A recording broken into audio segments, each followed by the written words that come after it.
Hello and welcome to another episode of Michael and Mom Talk Cancer.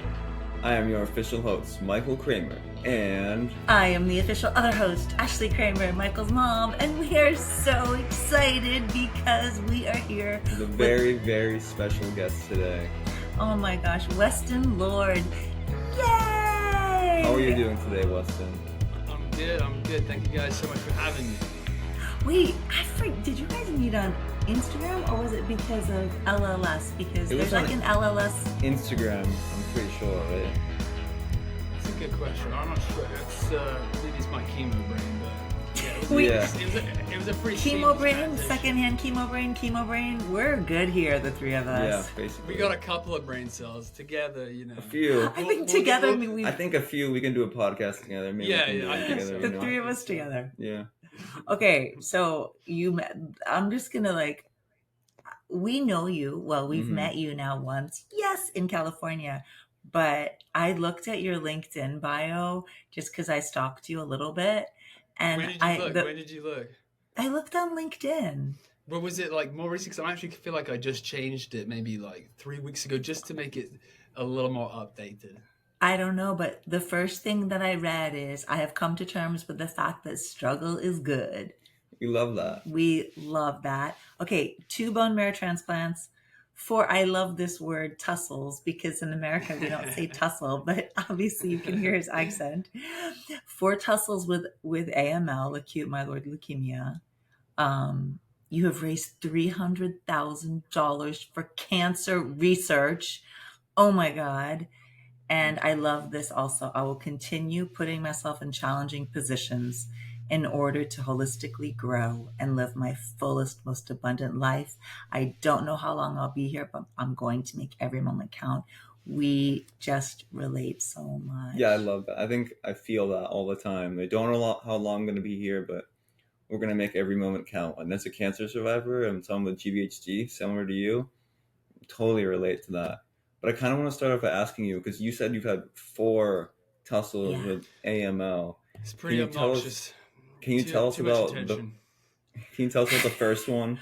And you're English, but you were in America, I think, when you were diagnosed. Do the quick version of this. So, quick version, I came to America in 2015, wanted that classic American experience. My dad's American, so I always knew that I wanted to go to college. I'm going to be completely honest, my dream school was USC, but I was lucky enough and blessed enough to go to UCSB, which is on the beach. And so 2015, I came in and I had an amazing time. And I think I made it to essentially the end of my freshman year. So I was pledging a fraternity. I was in the midst of finals week.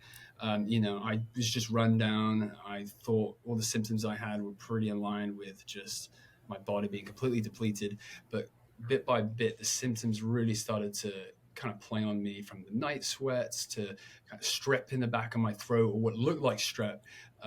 But I couldn't experience any pain, enough to push me to the student health center at UCSB.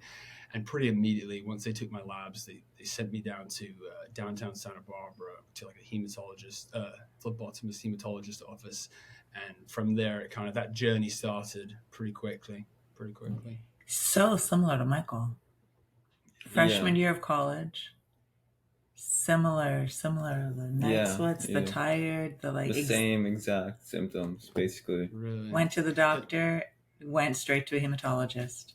Oh my God, such a similar path. What were you thinking when they did the blood work and sent you to the hematologist?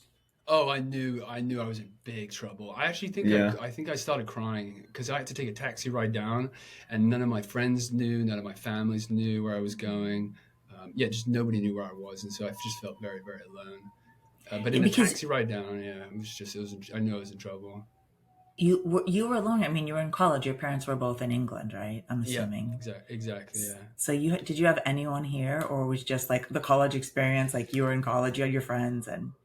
Weirdly enough, my dad actually was starting a transition back to America, but he wasn't in America at the time. So yeah, everybody was outside the country. And so when I actually was admitted into the hospital to start with at in Santa Barbara, Yeah, I've got a picture on my phone, June 8th of 2016. I got it tattooed on my arm. Oh. It was yeah, it was pretty lonesome. I can say that, but it was important. It was important. How quick was it from that initial blood work to you getting the diagnosis and admitted? I mean, I remember them said it was as fast as possible. To me, admitted, I'm pretty certain I even, it's kind of blurry, but I'm pretty certain I walked across the road to the hospital uh, because I remember them telling me that if I didn't start treatment, that I'd probably be like dead in 3 weeks because of acute myeloid leukemia, because how fast it develops. They were like, we have to start now. And then I think it was maybe a day after, or maybe I spent one day there, and then I did an ambulance ride all the way from Santa Barbara to Rady's Children in San Diego. So So it you was were like, like Michael. You were also at a children's hospital in the beginning. yeah. And thank Like, goodness too, that it was an important part of the journey, starting the children's hospital. I don't know about you, How but old were you? yeah, you have 19, right? 19. 19. You're, You yeah, you same guys age. have like this such a similar journey.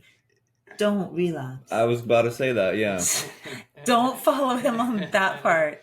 there's steering is the uncomfortable, but don't do my mistakes. yeah.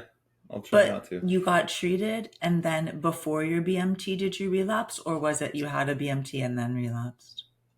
But I relapsed and then I had my first bone marrow transplant. And Okay. but it was different, you know, to give you some I don't know, at least relief or something. I didn't really have much GVHD from my sister. I actually didn't even really refer to it at all. I look back in some of my journals and I see the mentioning of GVHD, but it's so small that I almost don't even remember it because of all the chemo and stuff. But I think my sister was a 9 out of 10 match. And then when I relapsed, I was able to transfer to my dream school at USC, and I actually felt the healthiest. I felt the best I'd ever felt, because I'm a big thing, as you know, Michael, is, and obviously Ashley as well, is how much weight you lose and how you have to start from scratch each time. And so I think I lost maybe 30 pounds or something, but I've got a picture of the transition. It's on my Instagram as well. And I think it's like from avocado. Avocado was a big source of how I did it, but I got up to 180 pounds, and that was a huge goal of mine, to become like a beefcake again. And then How tall are you? 6'2". Okay, Michael 6'1", you're close. Yeah. And then yeah, and then it was crazy because it was just like a routine bone marrow biopsy, yeah, and it was everywhere, and I was just so confused. But when I look back now, when I look at the universe, when I look at everything, it makes a lot of sense. Not, it makes sense to me at least. The relapse in terms of the journey of my life, and I think that's a little bit because of, or how I interpreted it, my ego and how I came from the first cancer to the second. I don't think my ego was fully destroyed yet. I think it still needed some grinding through the gravel, because I used the anger, I feel like, a lot to get to, for instance, that 180 pounds. And I talk about, one of my favorite books is a book called Viktor Frankl's Man's Search for Meaning, and it Okay. always talks about choosing how you react. And unfortunately, not unfortunately, but you use whatever motivation you can. And what's so amazing about his story is that what happened to him was people, and so he could direct his anger, his pain towards someone, and he chose not to do that.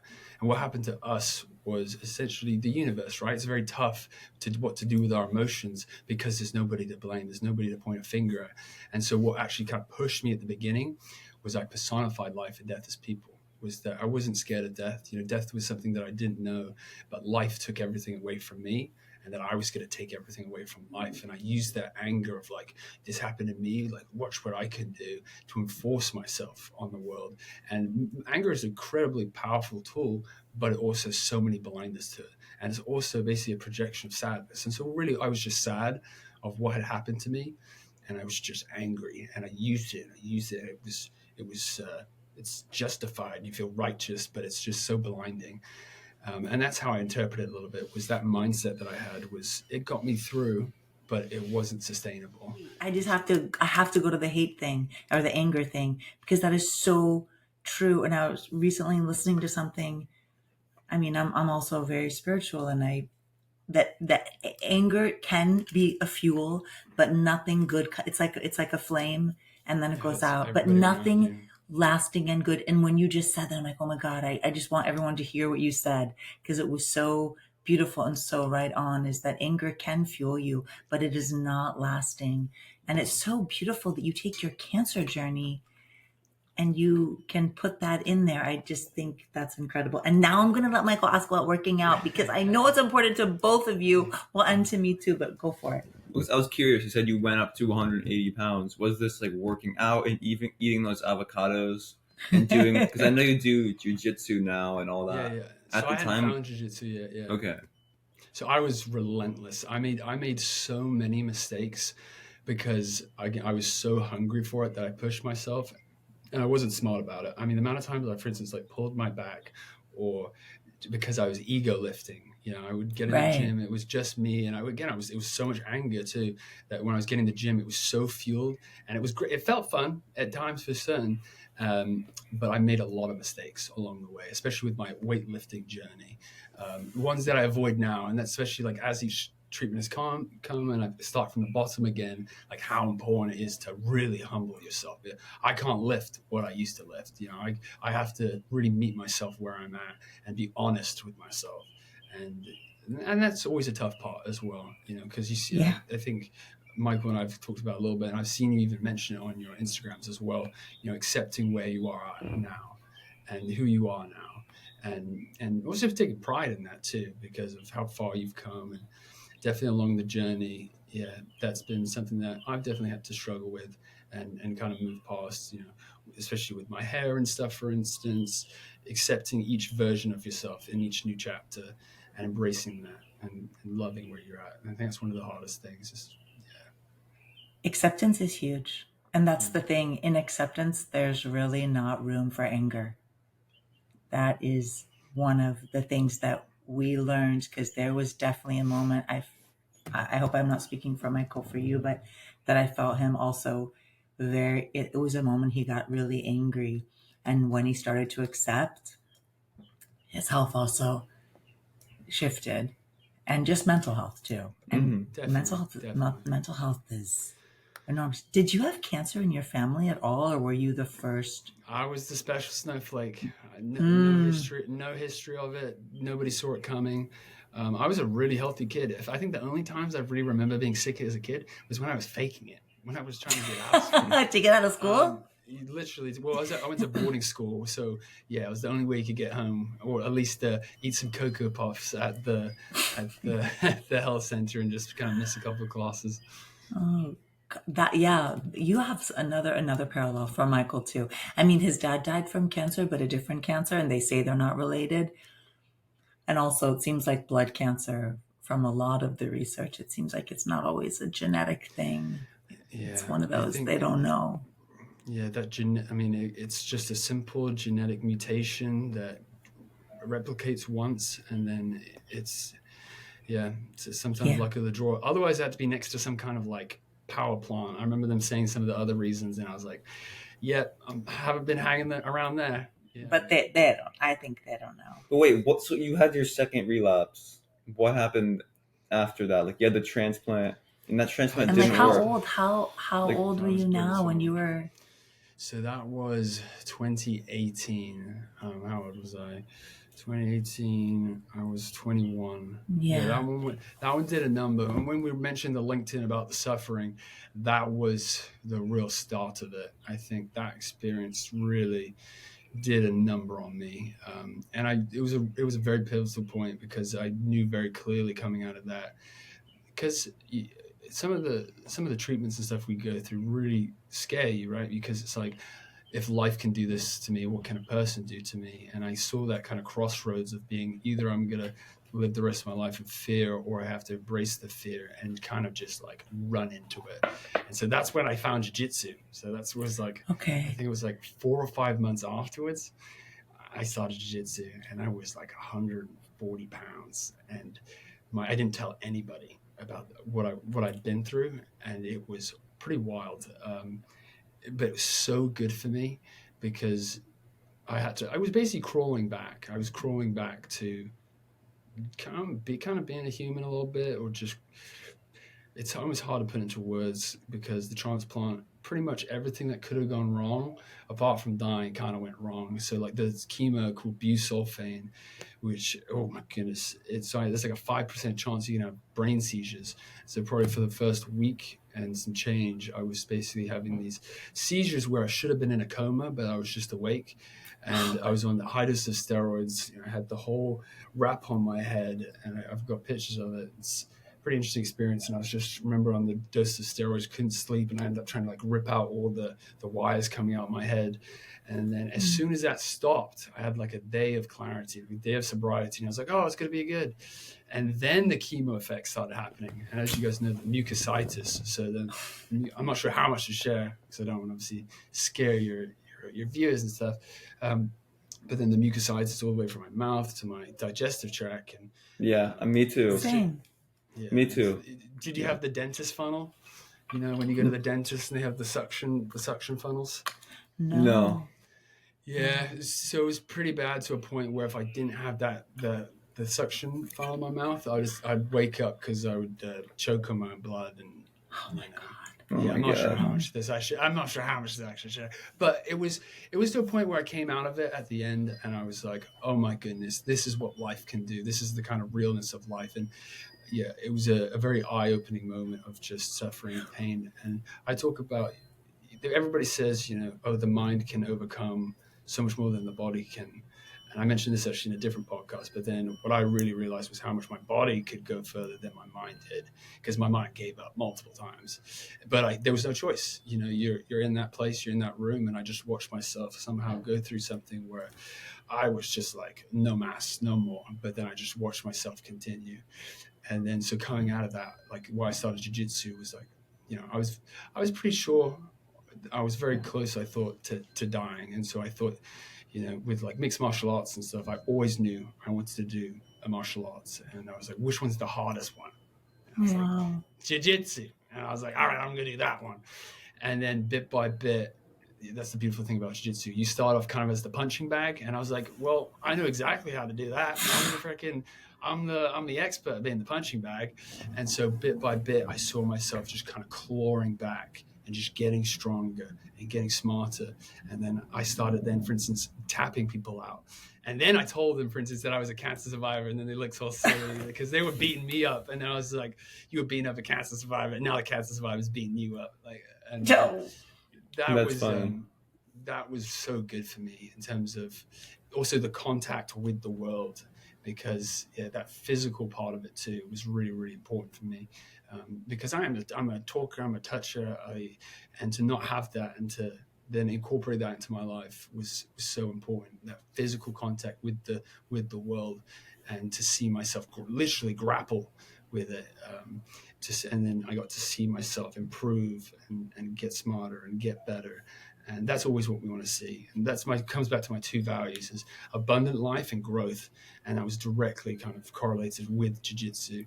And so I did that, and then I was able to go back to USC, and I think I managed to make it till 2020, and that was the next relapse. And that was the old pandemic / third relapse for me. So that was another fun little chapter. You said so many things. One of them is abundance. Yeah. One of them is you talking about the mind and the body, because there's a long time that I felt like for Michael too, that it was just, and we would say he was like Job, like everything would get thrown at him, just struggling, but his body would just keep going. And even there was a moment his mind was like, yeah, I'm done. And my body survived that. It was like I was like, I'm sure I'm gonna die. There's no way that I can live this. I wanted to give up. I was like, I want to die. I don't want to do this anymore. And my body somehow just like went on. It kept going. But I think there's a reason. Survival. I don't know. Yeah, there's survival. Yeah. But I don't know. I'm still a believer in purpose. And I think that you, like Michael, you have a greater purpose than your suffering. Than your suffering or sharing or I don't know. It's above my pay grade. Yeah. But also I know. Oh, me too. We're just guessing here. We're just Yeah. guessing, but I'll take those guesses. But also what you were saying about the jujitsu, because earlier, just a moment ago, you were talking about hate. It's like a way to, it's not fueling your hate, but fueling your energy. But then And even with not in hate, a for hate. instance, with jiu-jitsu, right? If you grapple emotionally, if you grapple with hate, you leave yourself open. You won't be able to see the full perspective of all the moves available to you. So actually, when I do my best jiu-jitsu, when I'm really doing my best, I'm listening to disco music. I'm having fun. I'm being creative, and I'm Yeah. strangling people on a different level. But And that it's makes sense because it's Yeah. not the yeah, hate that's the hate is not creative. yeah, And yeah. yeah, okay, that's so beautiful. But And you can't control abundance. your Yeah, but so I breathing. wanted to ask you also because I was diagnosed in 2020. What was it like for you in Were the? you still in the children's hospital Yeah, that's what I or? was gonna say. No, Was no, I got upgraded to the big boys. Um, I think I did before my transplant. I think I did the rounds prior to the slap of busulfane at Rady's, and then I did the actual transplant itself at Jacobs at UCSD. Okay. So 2020 was another relapse. Now you're still in college though at this point, right? 4 years later, were Yes. you a senior? Or No, I think maybe I. So I was on my way to kind of graduating. I right. was I was yeah, because I graduated in the hospital. I did Oh my my final God. thing. It was honestly, it couldn't have worked out better in terms of being able to graduate, right? Because of being my treatments, um, I had to do my classes online, and Right. so it was really really fortunate, lucky for me. And my GPA actually went up. I remember taking like a stress management class, and being like, well, what are your stresses? And I was like, well, I've got cancer during a worldwide pandemic, and the professor must have been like, give this kid an A. No, you deserved it. You're brilliant. Thank you. Please. Yeah, that's so when what Michael was was it? diagnosed too, was in So what was 2020. it like being in the hospital during COVID for you? Um, Because you'd already experienced it without COVID. Right. Michael only experienced it. Yeah. He was Exactly. diagnosed in the middle of COVID. how was it? Um, Again, I always try to really push the gratitude and really try and push the positive part of it. Treatment's never great. And so I just feel fortunate enough that I felt well enough to do all my classes and to so that's kind of how I see it. I just really feel lucky because I wasn't the best at school. I mean, at USC, all the, for instance, entrepreneurship classes and all the higher divs, I loved. But then, like the accounting and the operations, and I was like, my goodness, this isn't me. But you have to do it. You have to You do got to it. do it. You got to do it. And I feel like and I loved school. I loved USC, and especially the entrepreneurship classes and the people I surrounded myself by, and my professors were amazing. So that's where I actually started my medical device company to improving showering for cancer patients. It all kind of started, especially within the last kind of chapter of my time at school, and so I was still able to do all that. And then I also used being in the hospital to talk to the nurses about different parts of treatment and to talk to doctors. So I really always try to like make lemonade. I was like, how can I make this kind of an opportunity kind of thing. But Oh. there's always ebbs and flows, right? I remember graduating and just crying my eyes out because I was just like I felt so lucky. Yeah. But if you're in an adult hospital, so does that mean you had no? Because during COVID, that was the blessing about Michael being in a children's hospital is that I could be with him. In an adult hospital, you were alone, no? In COVID? Yeah, yeah, I was doing a lot of my treatments. I was doing a good chunk of my treatments alone. I mean, the treatment itself for the third time was a little bit different. So it was actually a treatment. Shout out to LS, which has also funded Yeah. a lot of this research. It was azacitidine and venetoclax. So it was actually a week of inpatient, and then I got to spend the majority of my time at home as well. So that was a big difference between all my treatments beforehand. Is all my treatments beforehand was heavy intravenous in the hospital the whole time, and then get like a week break in between each of the treatments. Whereas this one to me was like, oh my goodness, I get to take just intravenous for a week and just pills. Like I'll take that. Yeah. And so I felt kind of lucky. And so because the treatment was different because the way that it expressed itself was also an incredibly rare snowflake thing, which I keep hearing. It was leukemia cutis. So because of somehow the cancer had survived the first transplant, I still don't know how I survived, let alone any cancer. And so it somehow managed to infiltrate my skin. And so because of jiu-jitsu, I get bruised up all the time, and so I just didn't really think much of it. And I can't remember which side it is. And this is how much stuff gets melded together. But one of the sides of my face, I've got a little scar. And there was this bruise that started to form. And, I thought it was just a knee to the face. My face is very kneeable. And so very, very kneeable. You ask my jiu-jitsu friends, this always, and this bruise just slowly started getting bigger and slowly started getting more ominous. And because it was so rare, my doctor just like, don't worry about it. It's all good. It's probably something to do with platelets or something, but the bruise just didn't really go away. And then it started becoming more ominous, and then it started to sink in a little bit. And I was getting worried about it. And I was worried to a point where, and my doctor is the best doctor. I mean, he's been doing it for 30 years. It's that rare. And so it was just like, nobody really saw it coming. But I was, worried enough to then kind of push him to go just see a dermatologist. And I went to see the dermatologist. And before he even took the biopsy, he was like, that's leukemia cutis. And I've got a picture of that day. I've got a picture of that day too. Not good. But he did the biopsy anyways, and it was confirmed. And that's when I started the treatment. That's crazy. Yeah. When did you have your second transplant? So I just hit my 2 years. 8 days ago. 8 days ago. So that was. It was in okay. February 3rd of 2022. Oh wow, that was recent. Yeah, wow. That was pretty recent. That's crazy. Wow. Yeah. So February 3rd of 2022. We were living in the hospital at that point. That's when he was. Yeah. Did you have like a solid support system, or your friends? I don't know how you were doing this, being from England, and you did all the treatment. Why did you not go back to England? Was it because the treatment here was better, just because you were here, just because?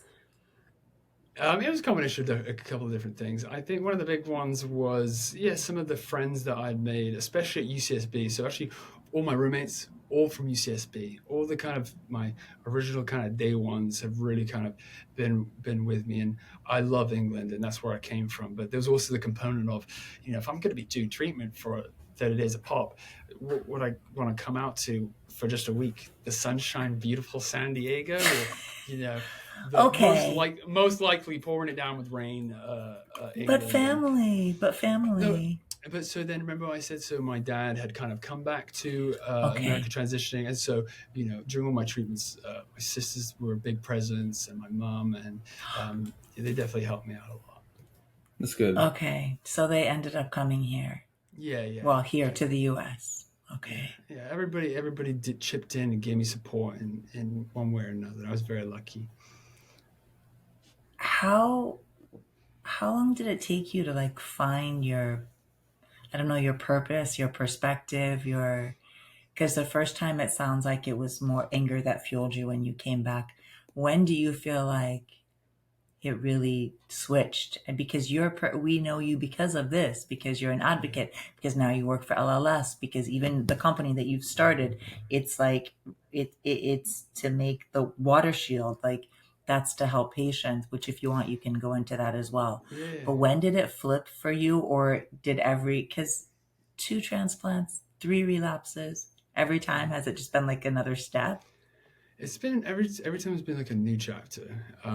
So, one big part of my treatment, I had some pretty severe PTSD after the first one, and I definitely had, as we go through so many mental ebbs and flows, and one big part that really, really helped me, there's so many different parts, therapy, stuff like that, but one component that I am so grateful for, and it's been around for just thousands of years since the beginning of man, is psilocybin. And that's something that I try to talk about sparingly, because it's, has that social perception of it, and it's really not coming into the stages now where people are more accepting it. But that was probably one of the biggest reasons why I'm still alive today. What did you say? What is it? Psilocybin. So like for What? instance, psilocybin mushrooms. So I, the I was See, going to say it's because mushrooms, right? I have no yeah. idea what that. I would have had no idea if you didn't tell me it was mushrooms. Exactly. And so like the how I first kind of started coming to terms with, or coming to know, was because of the chemo brain. And USC was considerably harder in terms of schooling, and I knew that cognitively I was a little bit slower. That I started looking into different ways that maybe I could help myself psychologically. And then I learned that psilocybin can help stimulate neural pathways in your brain. So it's like neurogenesis. So it's Right. stimulating neural pathways in your brain, similar to starting a new activity or learning a new language.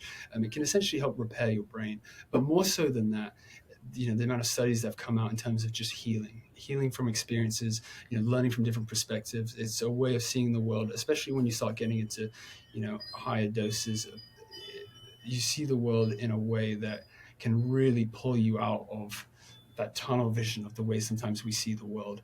And when we talk about purpose and meaning, there was one experience particularly that always comes to mind, of when I think it was when I was at USC. And so I actually came to this country dead set on wanting to be an actor. I wanted that, Oh, as every foreigner does. It's like, I'm going to come to America, I'm going to be an actor. And I okay. wanted that better than I wanted to breathe. And so once I started, so I went to USC. The dream was to do business, but also to do my acting and do my screenwriting. And so the more I got into it, so I also did a short film that went to Cannes Film Festival. The more I started getting more success and the deeper I got into it, I kind of started seeing it a little bit differently, especially in LA. In order to really start doing well, I realized I would have to start changing myself more and more to fit other people. And I was doing these different roles, and I had to be less of myself. And I'd really come to a place where I started to kind of like myself. And that was a kind of shock. I had this future that I knew I wanted, and then slowly but surely this uncertainty of what I wanted, uncertainty of the direction of my life. And so I remember doing this psilocybin experience, and I was like, so psilocybin, it typically gives you what you need and not what you want. And so Yes, I I've went, heard that too. That so I is went, exactly what I've heard. I went into it being like, all right, I'm ready for the tough stuff. I'm ready to feel uncomfortable. I'm so ready for the suffering or whatever's going to come up, and I was just ready for it. And it gave me a completely different experience. I was looking for that purpose and meaning. And I remember seeing, for instance, dragons coming out of the sky and the clouds. And, that Harry experience, Potter. pretty For real. much. And when you're a kid and you're laughing so hard that it hurts, like when you're 12 years old, there's no Yeah. care in the world. I just felt like a kid again. And it was this absolute beautiful experience where I was so caught up in the destination that I kind of completely forgot about the journey. I completely forgot Mm. about the process of loving as it was going. And that was one big part of the experience. And then the second component was, I remember I feel like someone had said this to me beforehand, but then I got to see it. So I remember seeing like this ant colony, and it was really interesting. And I saw these ants, and I was looking at the ant, pretty close to the ground, maybe too close. And I remember seeing this ant being like, I don't think it has any idea what it's doing. It's doing its thing. It has this Right. biological ingrained function in its head of knowing what it's doing. But then when you look at it from just up above, from this human perspective, almost again like in the clouds from a higher purpose, you got to see all of it make sense. This each ant has a specific function in this colony, in this grand big system almost. And so I was like, I kind of paralleled that a little bit to life in general. I probably don't know my full function, meaning, purpose, because I'm just kind of like a little ant. I'm a tiny little cog in this huge system.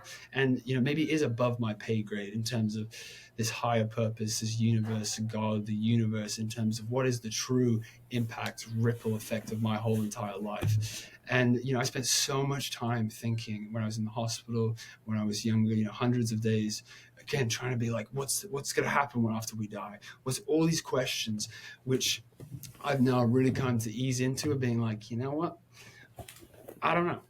Well, no one Yeah. knows. Everyone's pretending Exactly. like we know what we're doing. No. And so that was a big move for me, of allowed me to really stop overthinking to a point, because all that thinking is all great, but it's not going to make your life more abundant. And it's not going to, for instance, create action. And it's not going to, we're the only people who are ever going to see our lives through our eyes and see what we see and feel what we feel. And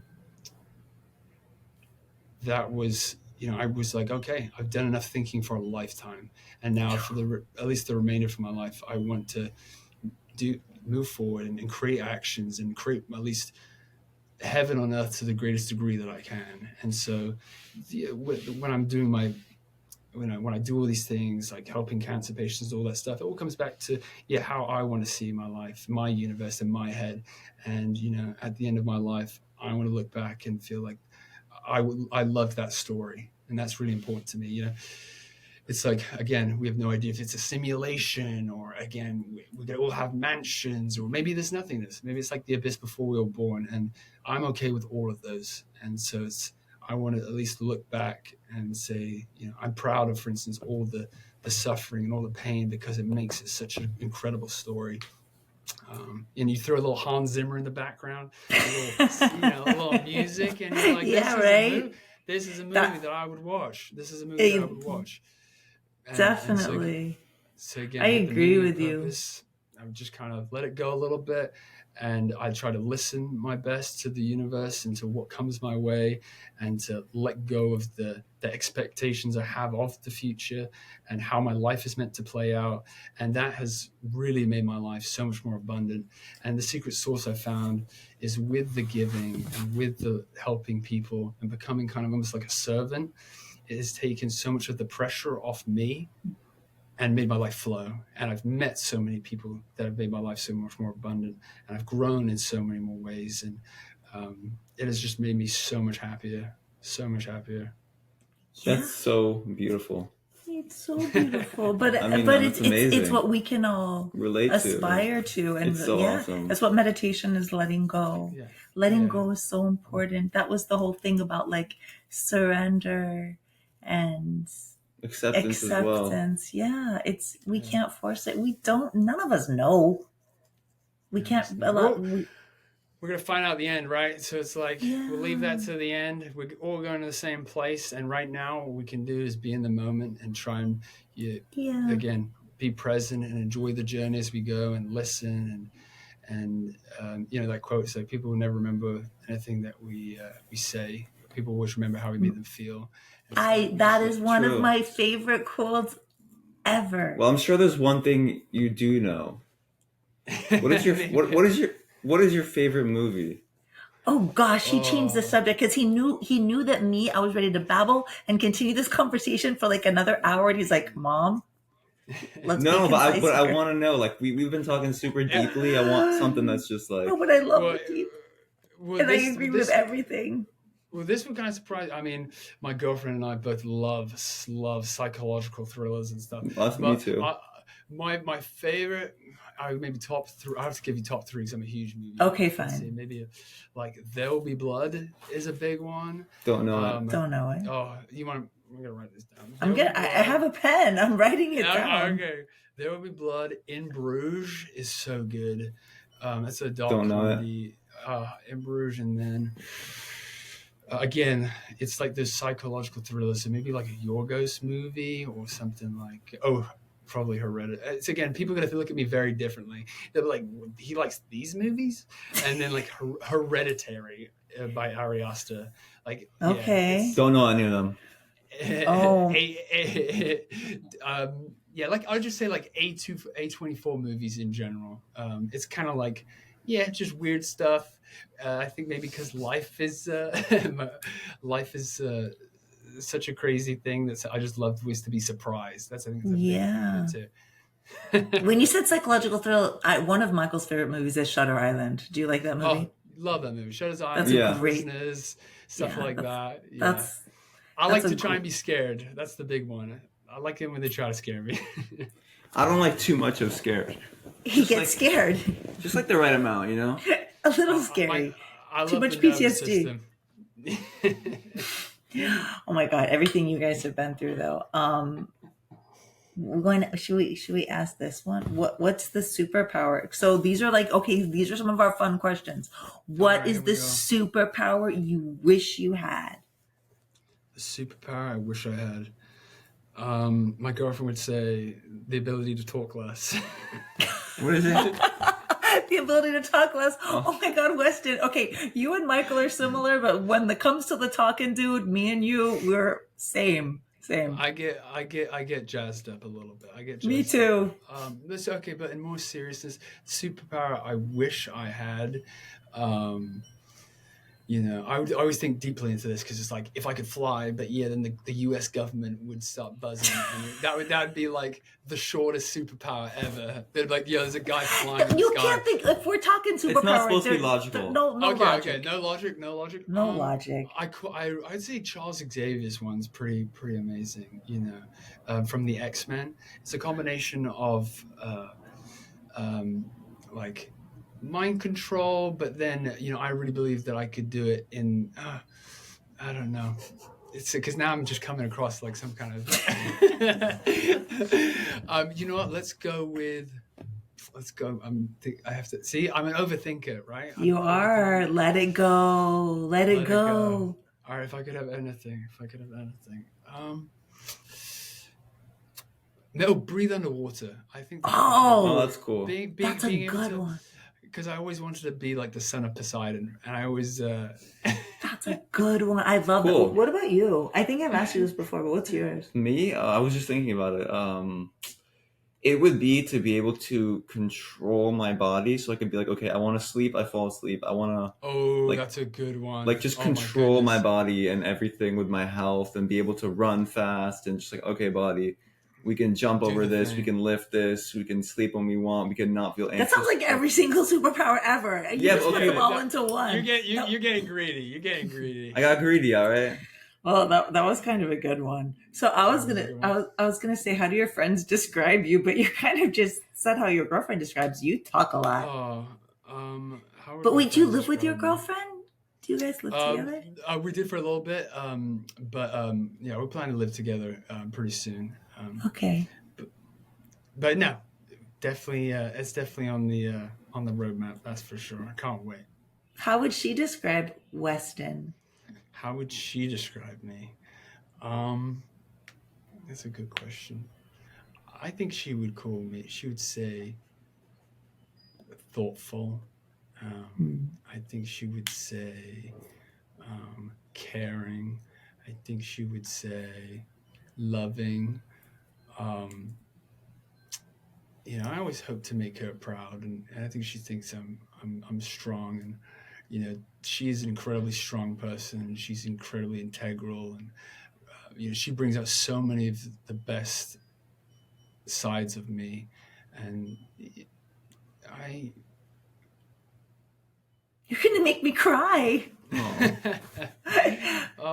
We're just a very good team. We complement each other. We're slightly different, and the way that we both kind of pull out some of the, not necessarily the weaker parts, but some of the parts that maybe we didn't give attention to, or we really are just a great team and complement each other. She's pushed me to travel more and to try new things, and to be more accountable, to be more responsible, because again, I see that future with her, and as you get older, that future is a lot more responsibility. The idea of being someone's husband, or being someone's potential you just said husband.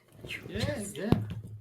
I mean, that's always got to be on the. I don't date somebody unless I think that that's within the future, for instance. Of course. And so it's seeing that future and seeing that that kind of, and you have to step into that person. And so I feel like she brings out all the parts of me where I feel like I'm really stepping into that role, at least, of becoming that person, and bit by bit, and we're all growing in some way or another, because of all the treatments and stuff like that. There's so many areas within, for instance, career and finances and stuff that I have to focus on and grow and get better at, to become be able to provide for my family, to be able to provide for her. And so I feel like it's all lining up slowly but surely. And But I think it was so interesting what you said, that you don't date someone unless you see that. I think that is one of the gifts of everything that you've been through. Is I'm not trying to sound mean, but I think that you don't want to waste time with people or you don't want to waste your energy on things that aren't meaningful, is what I want to say. I don't want to say that. I mean, of course, laugh, have fun, yes, but I think you don't have time to waste. None of us do. but I think it's for you. It's very poignant that there's not. You don't want to waste and things. and to take into account as well, friends, somebody that chooses to be with me is they're taking on a lot. They're taking on a lot. I know that I'm not Yes. easy, and the responsibility that takes and the stuff that they have to think through and the stuff that they kind of have to, the thoughts that they have to accept is a lot. And so that in itself requires me to come to that relationship with even more respect, I feel like, because they take on their own risk, they take on their own fears, and so to not approach the relationship with that same due diligence would be disrespectful, and would be immature, Yeah. because I know exactly what she's taking on by being with me, and so I have to show up the best I possibly can and to be the best version of myself. And it all comes back to, right, what are my values? Abundant life and growth. So it lines perfectly with that. And so to rise to the occasion, to bring out all these qualities in me is something that I want deeply. And so I feel very, very lucky. She's very special. You're both very special. I think Yes, you guys are. That's amazing. It's beautiful. I know we haven't talked about it, but we're not going to get deep into it. But you and Michael both also share graft versus host disease, so that is one thing that if people are listening, for the people that are listening to this, so you are also dealing with chronic graft versus host. So like Michael, I know you still have treatment, that whole thing. I know. So you both are still in treatment. It's not like it's over. No. And that's a big part of this. We were like, oh, let's do the fun questions, and then we went right down that rabbit hole of being serious. Okay, Michael, so you ask a question. Let's see. What's a question you wish we would have asked you? Yeah. What is there something you wish we would have asked? And it could be your favorite color. Oh, here's a question. My girlfriend would laugh. Ask me about my motorcycle. Oh, you have a motorcycle? Yes, you were talking about it with my uncle for so long. Yeah, I couldn't help it. You know what I mean? Yeah. It's kind of like jiu-jitsu and stuff. I just have just a little bit of an obsessiveness about stuff. And once I find a new hobby, and my roommates too, even little stuff like I was absolutely obsessed with Spindrifts for a while. And all my roommates thought it was a bit, and I'm like, I should be sponsored by Spindrift. And I'm like, oh, it's 6:00, it's Spindrift time, and I just can't help but get a little obsessed. No idea what that is. Google it. It's a fizzy sparkling water, and my sister's bought me for my birthday a soda stream because I had to find a way to make it cheaper for myself because I drink too many sparkling waters. That is so funny. It cures my Diet Coke addiction. So I'm like, we gotta fight. So I'd say in terms of the question, motorcycle. You guys can't see it, but my girlfriend painted me this absolutely beautiful picture of this old school Triumph motorcycle, which is basically like one of the originals. She's such a great artist. But my motorcycle is a Bonneville T120, and it's like when you think of motorcycle, it's just like the classic one. If you were to draw one as a kid, it's just it makes my life so much more abundant, because a lot of my meetings I go to, I live in San Diego, so it's just beautiful weather, and I get to go to these meetings and then go on my motorcycle. It's just like a little bit of meditation in between each meeting, because you have to focus. It's like you're just locked in. It's you and the road, and people call it. And I think Keanu Reeves said it pretty well. It's like wind therapy. It's that's so cool.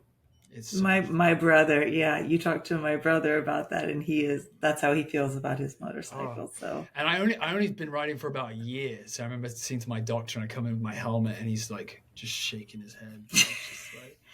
I'm like, you know, I'm gonna do what I'm gonna do, and he's like, and you should, and you should, you should, you deserve to do what you want to do. If I don't know, if you knew that tomorrow, maybe you answered this, but if you knew that tomorrow were the last day, what would you do today? Just what I'm doing. Yeah. Maybe go on my motorcycle ride. Hopefully my girlfriend would say yes, and we go to maybe like Julian or something. Hopefully it's not absolutely boiling like it was last time, and get some apple pie and just enjoy it. Because I feel like I've lived such an abundant life too, or at least the way that I've lived my life. My biggest fear and because that's the thing with fear. Fear just always changes. I'm not scared of death. I'm not scared of, obviously dying can be super painful, but I'm not scared of death. But your fear will always change. And my biggest fear is being in the hospital like I was the first time. And I had this conversation with myself, and I wasn't the person. I wasn't the person who I knew I could be. And I was blessed with so much, and I came from so much, and I felt like I kind of squandered it with everything I had. And at least I can live my life. I live my life now knowing that I could die right now. And I'm becoming the person that I've always, I even feel pretty close, but being the person that I always knew I could be. I was actually having this conversation pretty much, I feel like maybe last night or maybe like a couple of days ago with my girlfriend of like, I finally come to a place where I'm really like proud of myself. And that conversation I had with myself in the hospital is that, I could be in the hospital now and I'm proud of who I am today. Oh, that's also beautiful. That's beautiful. And we do have that conversation too about not squandering life. And you guys are you 27? 27, yeah.